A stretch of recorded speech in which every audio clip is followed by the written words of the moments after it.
भोपाल से प्रस्तुत हैं प्रादेशिक समाचार। नमस्कार, समाचारों के साथ मैं जितेंद्र रघुवंशी।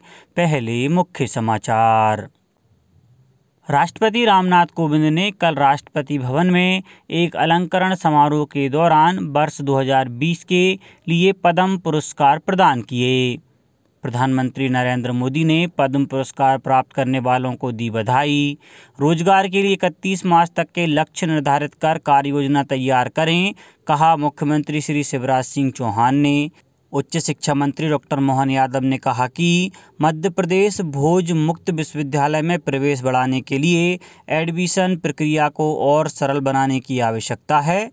और मुख्यमंत्री श्री शिवराज सिंह चौहान ने कहा है कि प्रदेश में यूरिया, डीएपी, एनपीके और सिंगल सुपर फास्फेट की पर्याप्त उपलब्धता है। अब समाचार विस्तार से।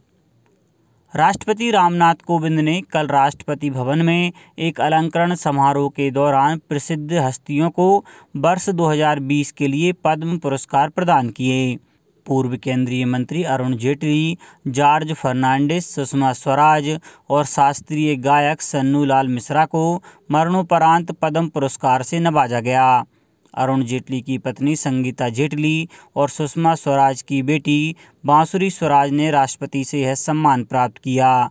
बैडमिंटन खिलाड़ी पीवी सिंधु को पद्म भूषण से सम्मानित किया गया।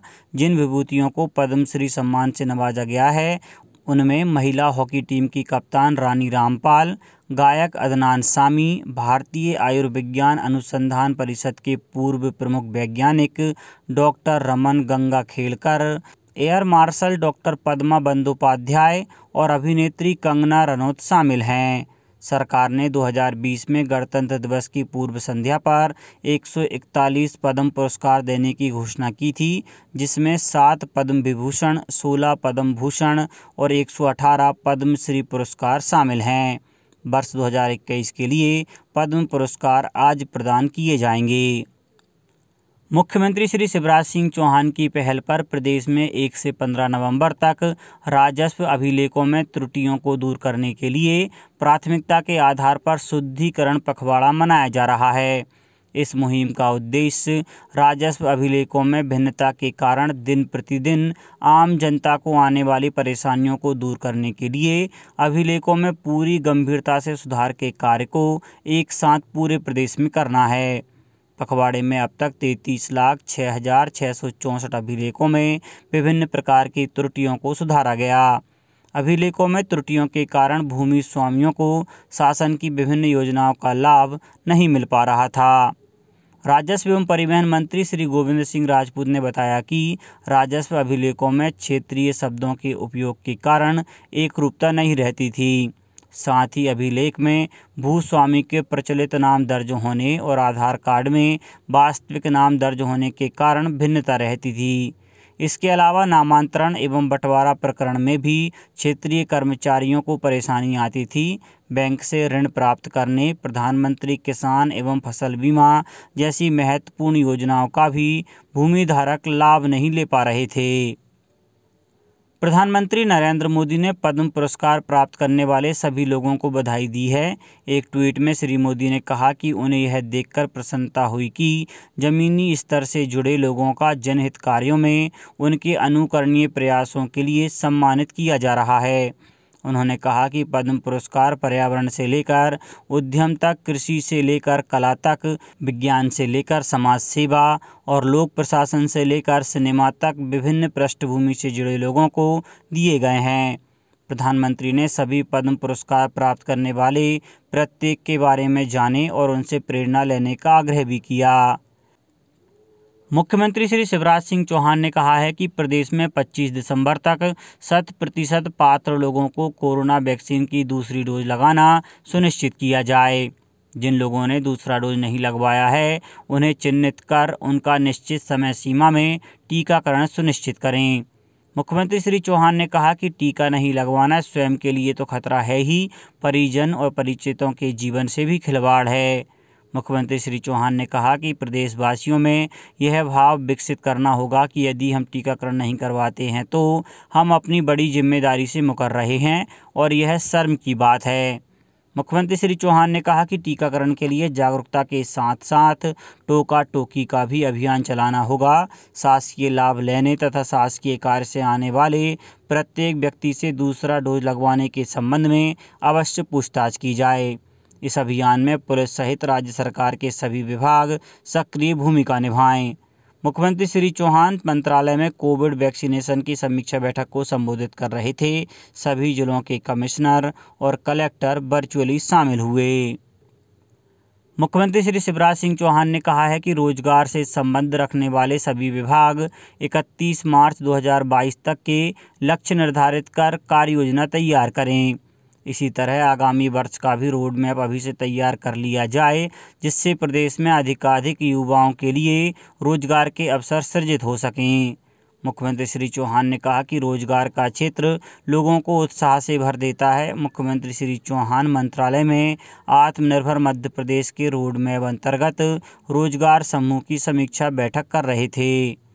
मुख्यमंत्री श्री चौहान ने औद्योगिक नीति एवं निवेश प्रोत्साहन, सूक्ष्म लघु और मध्यम उद्यम, खनिज साधन, कुटीर एवं ग्रामोद्योग, तकनीकी शिक्षा, कौशल विकास एवं रोजगार, श्रम, वन तथा विज्ञान एवं प्रौद्योगिकी विभाग में रोजगार के अवसर बढ़ाने के लिए ठोस कदम उठाने के निर्देश दिए।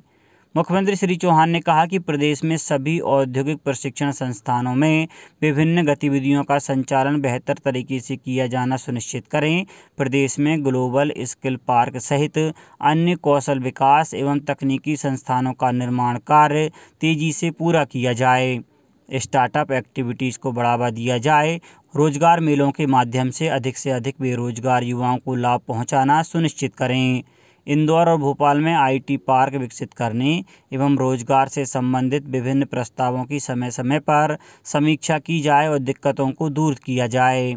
ग्रामीण क्षेत्र में रोजगार का सृजन करने में कोई कमी नहीं छोड़ी जाए। खाद्य नागरिक आपूर्ति एवं उपभोक्ता संरक्षण मंत्री श्री बिसाहूलाल सिंह ने बताया कि मुख्यमंत्री राशन आपके ग्राम योजना प्रदेश के 16 जिलों के 74 आदिवासी विकासखंडों में प्रारंभ की जा रही है। इसमें 6,575 ग्रामों में 16,944 मीट्रिक टन खाद्यान्न का प्रति माह वितरण किया जाएगा।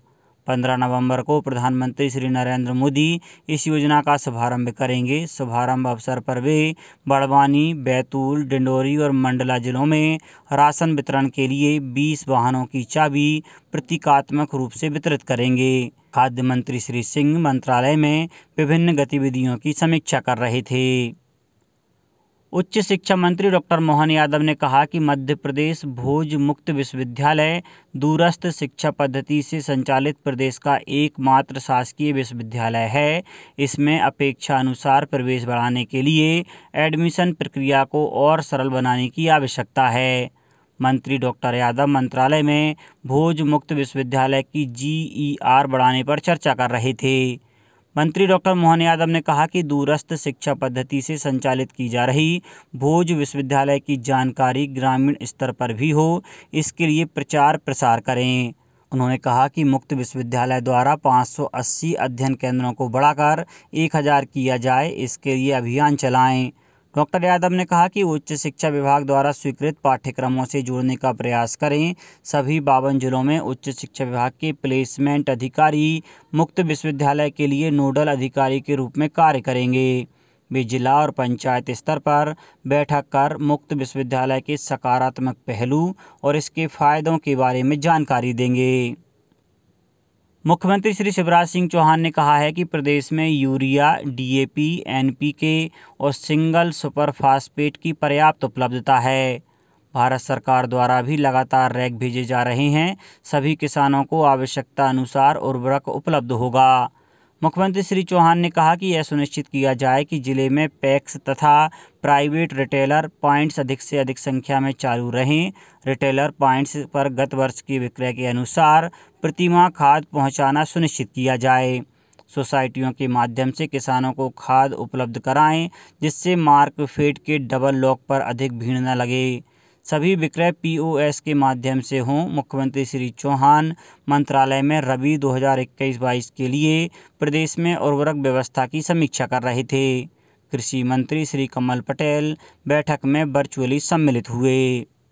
अंत में मुख्य समाचार एक बार फिर। राष्ट्रपति रामनाथ कोविंद ने कल राष्ट्रपति भवन में एक अलंकरण समारोह के दौरान वर्ष 2020 के लिए पद्म पुरस्कार प्रदान किए।